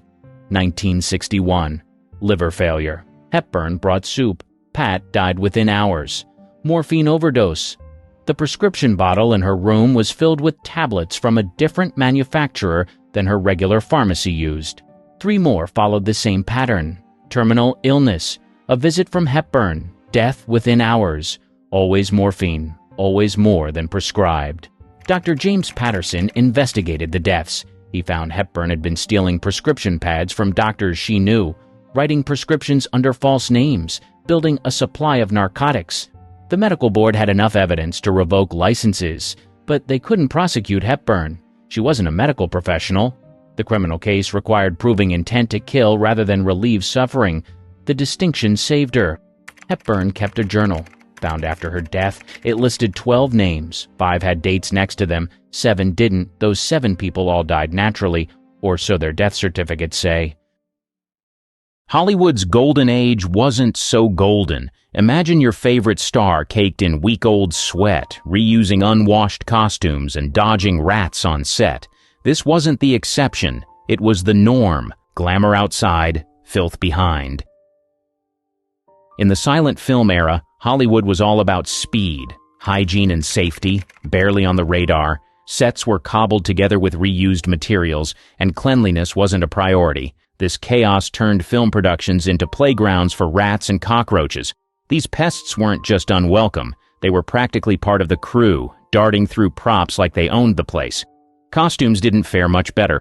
Studios treated wardrobes like communal hand-me-downs. Cleaning them wasn't a priority. Iconic stars like Mary Pickford and Douglas Fairbanks wore outfits that had been through multiple productions. Sweat and grime built up over time, and spot cleaning was often the best anyone could do. Under those hot stage lights, actors had no choice but to grin and bear it, literally. Makeup was another nightmare. Personal makeup kits weren't a thing yet. Everyone shared the same jars of foundation, powders, and brushes, which were rarely cleaned. Bacteria spread easily, leading to breakouts, eye infections, and irritated skin. Even stars like Greta Garbo couldn't escape these side effects. Studios provided cheap, unsanitary products, leaving actors to deal with the consequences. Sets weren't any cleaner. Outdoor shoots were often in remote locations with no running water or proper restrooms. Indoor stages were worse, poorly ventilated and stifling under harsh lights, which encouraged mold growth. Productions involving animals added another layer of filth, as their waste was rarely cleaned up promptly. Actors had no room to complain. Studio heads like Louis B. Mayer and Carl Laemmle were more concerned with meeting deadlines than health concerns. Complaints could cost you your career. The show must go on wasn't motivational. It was a thinly veiled threat. By the late 1920s, the transition to sound brought minor improvements, but sanitation was still low on the list of priorities. The glamorous image of silent films hid a much dirtier reality, proving early Hollywood's charm had a decidedly grimy side: costume nightmares and shared wardrobes. Costumes in the 1930s and 1940s were the heart of Hollywood's magic. Stunning gowns, sharp suits, and intricate period outfits brought movies to life. But behind the scenes, wardrobe maintenance was a hygiene disaster. Studios saw costumes as investments, reusing them relentlessly with little thought to cleanliness. Even the biggest stars weren't spared. Joan Crawford and Bette Davis, icons of their time, often wore spot-cleaned outfits drenched in sweat from intense stage lights. Washing delicate fabrics like silk or sequins was considered too risky. Instead, costumes were steamed and sprayed with perfume to mask odors. This quick fix didn't remove bacteria, leaving actors stuck in musty, uncomfortable clothing. Extras had it worse. Historical epics like Gone with the Wind, 1939, required layers of elaborate costumes, corsets, petticoats, and military uniforms. These pieces were shared across productions and rarely cleaned. During Gone with the Wind, many extras suffered rashes and itching from unwashed undergarments. Studios brushed off complaints, showing how little they cared for the comfort of lower-tier workers. Animal costumes and furs were another nightmare. Popular in historical and fantasy films, they soaked up sweat and grime during long shoots. Washing them wasn't an option without ruining the material, so they turned into breeding grounds for bacteria. Actors wearing these costumes often described the smell as unbearable. Studios predictably ignored the complaints. Some stars fought back. Claudette Colbert, while filming It Happened One Night, 1934, refused to wear shared undergarments. She demanded freshly made items and used her star power to secure better treatment. Unfortunately, most actors, especially extras, lacked the clout to push for change. The lack of hygiene in costume departments was an open secret. For decades, glamorous outfits on screen hid the uncomfortable reality faced by those who wore them. It wasn't until unions began advocating for higher standards in the mid-20th century that real improvements were made. Until then, Hollywood magic came with a heavy and dirty price: makeup, mercury, and the health risks. Makeup in old Hollywood was both a blessing and a curse.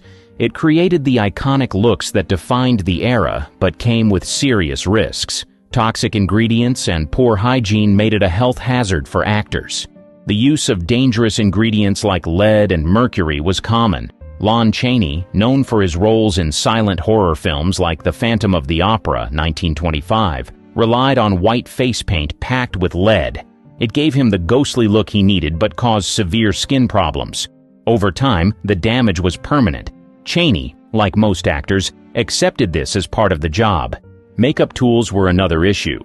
Brushes and sponges were shared without cleaning, making infections inevitable. Jean Harlow, the blonde bombshell of the 1930s, developed an eye infection during Dinner at 8, 1933, thanks to contaminated tools. Extras had it worse. They often used leftover products from the stars with zero regard for hygiene. One of the most shocking cases was Buddy Ebsen, cast as the Tin Man in The Wizard of Oz, 1939. His aluminum-based makeup caused severe respiratory issues, forcing him to leave the role. Instead of addressing the safety concerns, the studio simply replaced him. Jack Haley, his replacement, was given a paste version of the makeup.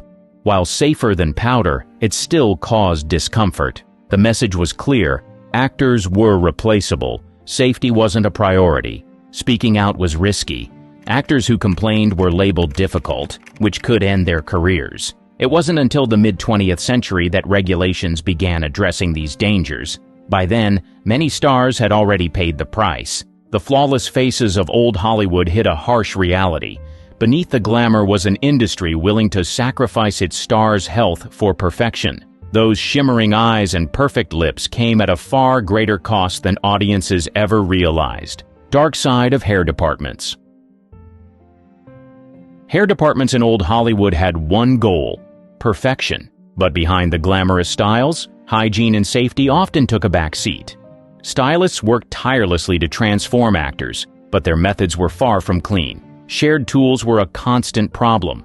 Combs, brushes, and curling irons were rarely sanitized even when used on dozens of actors. Head lice outbreaks were common, especially among extras in big productions. During Cleopatra, 1963, extras complained of itching and scalp irritation from reused wigs and hairpieces. Leading actors got slightly better treatment, but infections were still a risk. Chemical hair treatments were brutal. Actresses like Rita Hayworth endured intense processes to meet Hollywood's beauty standards. Hayworth's signature red hair required frequent bleaching, leaving her scalp raw and her hair brittle. She later admitted it was painful, but felt it was necessary to keep her career alive. Many actresses suffered in silence, knowing they had little choice. Wigs and hairpieces added to the misery. These were reused across productions with minimal cleaning. Judy Garland, while filming The Wizard of Oz, 1939, had to wear a tight wig cap to hide her natural hairline. It caused severe irritation, but her complaints were dismissed as trivial. Actors rarely had control over their hairstyles. Studios dictated every detail of their appearance. Refusing a treatment or style risked being labeled difficult, a career-ending accusation at the time. Change didn't come quickly. It wasn't until unions stepped in that hair departments began improving hygiene and safety. Before that, actors bore the brunt of unsafe practices, all in the name of looking flawless on screen. The iconic hairstyles of old Hollywood dazzled audiences, but they came at a cost. Beneath the perfectly coiffed waves and glamorous updos was an industry willing to sacrifice its stars' health for the sake of beauty, water woes, and bathing blues. In early Hollywood, basic hygiene was a luxury, especially during outdoor shoots. Clean water and proper facilities were often ignored in the rush to finish productions. Cast and crew endured uncomfortable and unsanitary conditions, though these hardships were rarely acknowledged publicly. One infamous example was the filming of Ben-Hur, 1925. Shot in the sweltering Italian desert, actors and extras spent days in heavy, unwashed costumes under relentless heat. With no proper bathing facilities, sweat and dirt built up quickly.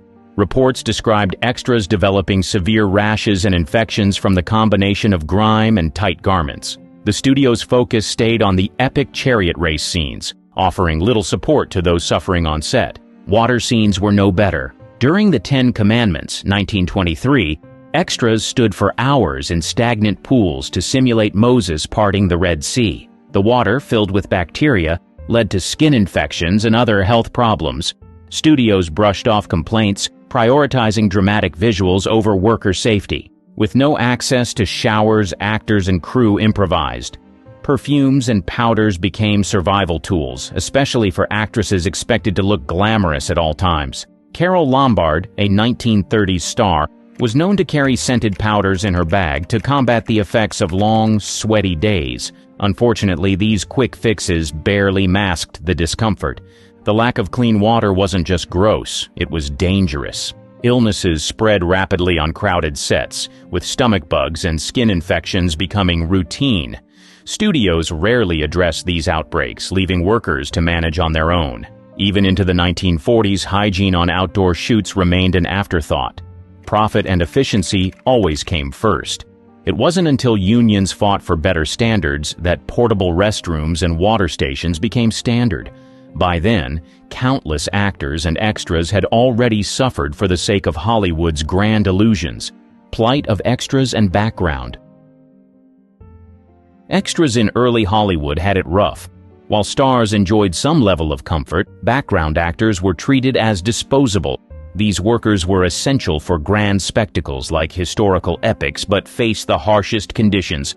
Hygiene standards? Non-existent. Studios didn't care about their well-being. Films like Quo Vadis 1951 and Ben-Hur 1959 relied on thousands of extras. These extras spent hours crammed into poorly ventilated holding areas, often without proper restrooms or water. On Ben-Hur, reports described extras collapsing from heat exhaustion. Heavy costumes, long hours, and scorching sun made it unbearable. The studio's response? Push through to stay on schedule. The set of Spartacus, 1960, wasn't any better. Extras endured grueling shifts under blazing lights with few breaks. Clean water? Rare. Meals? Sure, but no way to wash hands before eating. Food poisoning outbreaks were common. Complaints went ignored, as deadlines always came first. Then there was The Ten Commandments, 1956. Extras playing Israelites walked barefoot across burning desert sand. Burns and blisters were inevitable, but no relief was provided. When extras protested, they were told to keep working or leave. Studios made it clear. Extras were replaceable. The inequality didn't stop there. Wardrobe departments handed extras old, unwashed costumes, while stars received fresh, tailored outfits. Makeup and hairstyling were reserved for lead actors. Extras were left to fend for themselves, highlighting the stark divide between the stars and the background players. The public never saw these struggles. Studios carefully maintained Hollywood's glamorous image, ensuring the realities faced by extras stayed hidden. It wasn't until unions stepped in during the mid-20th century that conditions improved. Extras finally gained access to clean facilities, fair treatment, and basic protections. Despite their invisibility, extras were the backbone of Hollywood's biggest productions. They filled the screens and brought epic stories to life, often at great personal cost. Pest problems on set. Pests were an ongoing nightmare on early Hollywood sets. Studios spared no expense on elaborate sets and big-budget films, but skimped on cleanliness. Rats, cockroaches, and fleas thrived, turning sets into breeding grounds for discomfort and disease. Animal-heavy productions were the worst offenders. The Big Trail, 1930, with its many livestock scenes, faced constant sanitation issues. Horses and oxen left waste everywhere, attracting flies and rodents. Cleaning crews couldn't keep up, leaving cast and crew to endure the stench and pests. Actors often worked uncomfortably close to these unsanitary conditions. Mutiny on the Bounty, 1935, was another pest-filled production. Filmed on a replica ship, the set became overrun with rats. Actors joked about their furry co-stars, but the humor wore thin when the rodents began contaminating food supplies. Their constant scurrying made scenes difficult to film and added an extra layer of frustration to an already challenging shoot. Indoor sets weren't safe either. Studios like Warner Brothers often battled cockroach infestations, especially in wardrobe storage areas. Costumes, left hanging for months between productions, became pest hotels. More than one actor found an unwelcome critter in their clothes right before filming. Fleas were another issue, especially in historical epics. Wool costumes combined with animals created the perfect storm. Extras frequently complained of itching and flea bites with little sympathy from the studios. Addressing the problem wasn't a priority. As long as filming stayed on schedule, comfort didn't matter. These infestations revealed just how little studios cared about worker health and safety. The focus stayed firmly on production deadlines.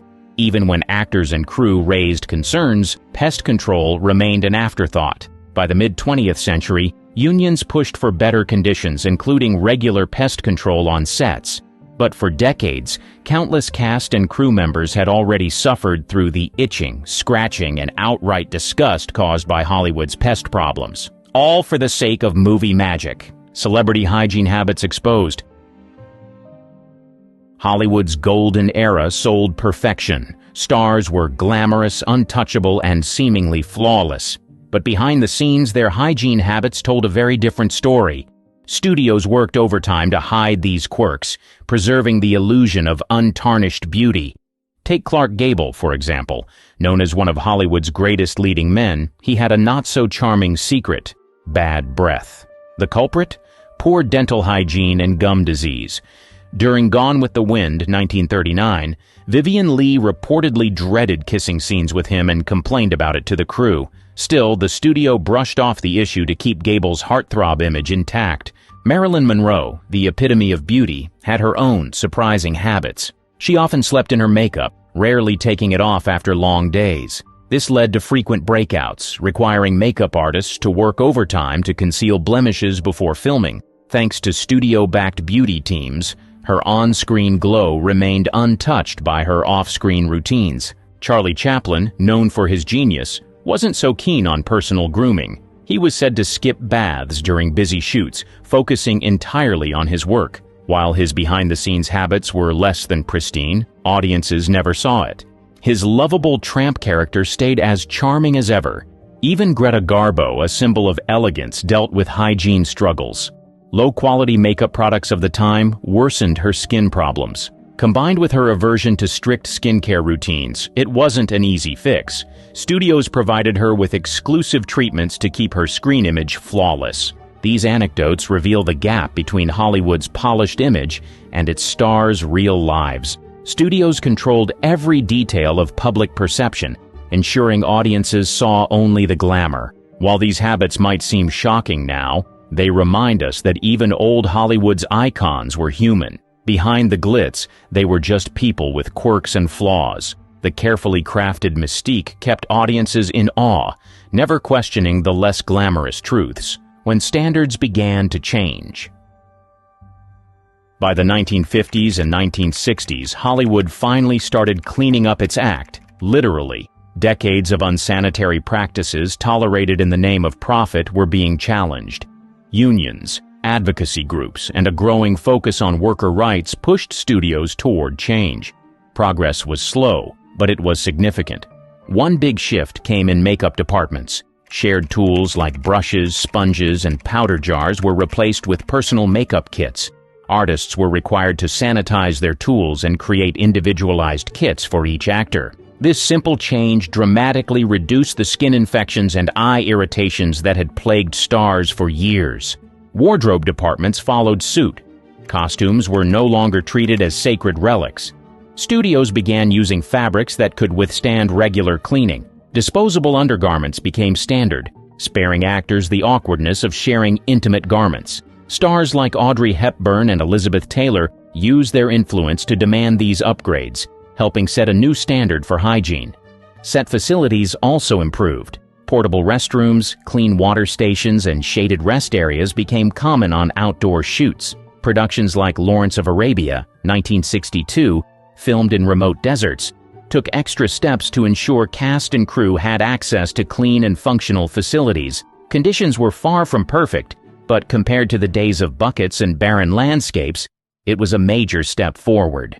Unions like the Screen Actors Guild, SAG, led the charge. SAG introduced rules requiring studios to provide sanitary conditions and protect workers' health. These new standards extended to extras and background actors, ensuring even the most overlooked workers were treated better. Despite the progress, challenges remained. Pests, illnesses, and grueling hours still tested cast and crew, but Hollywood had come a long way from its early days of filth and neglect. The reforms of the mid-20th century laid the groundwork for a cleaner, safer industry.